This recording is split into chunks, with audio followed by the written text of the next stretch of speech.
who are children with special education needs? So in India, a learner with special education need is defined variously in different documents. So for example, a child with special education need in a district primary education program document is defined as a child with disability, namely visual, hearing, locomotor, and intellectual.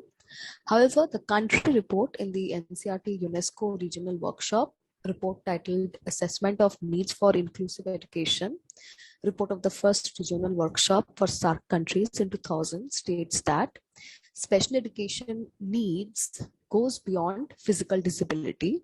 It also refers to the large proportion of children in the school age belonging to the groups of child labor, street children, victims of natural catastrophes, and social conflicts, and those in extreme social and economic deprivation.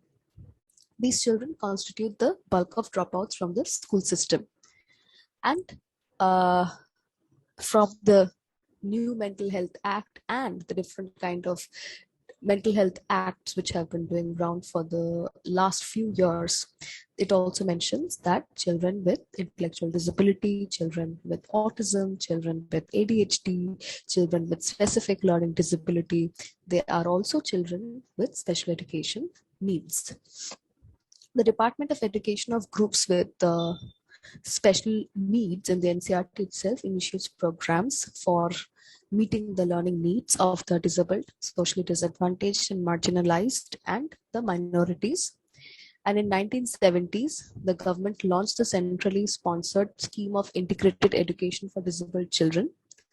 And their objective was to integrate children with disabilities in the general community at all levels as equal partners to prepare them for normal development and to enable them to face life with courage and confidence.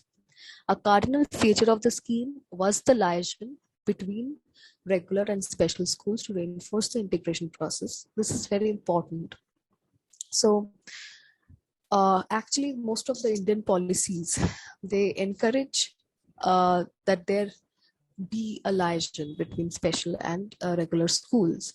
So the idea is not to make special schools for children with special abilities. Rather, they should be able to study in regular schools and special provisions be provided to these children in the regular schools.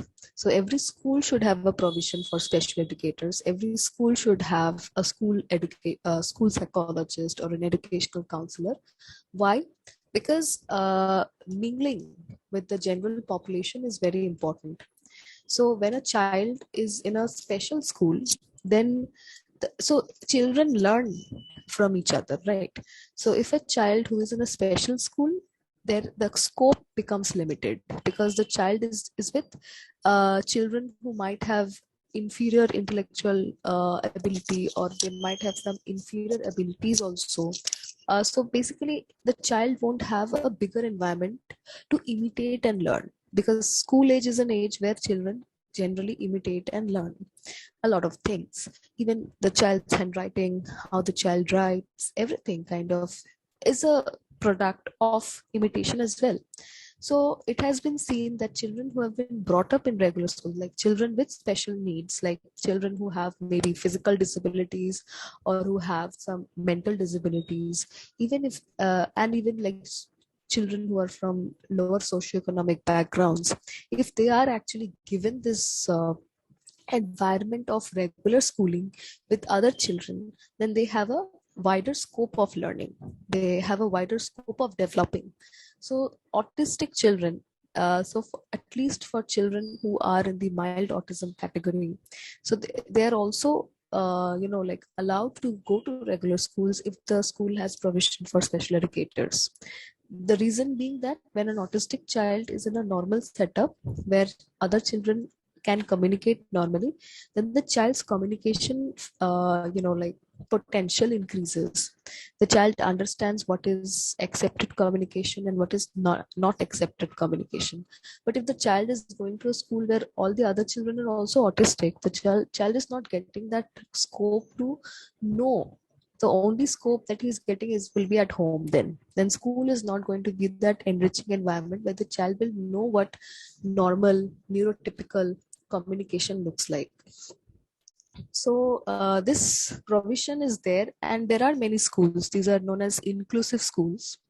There are schools which are inclusive schools where children with special needs are kept along with children, regular children.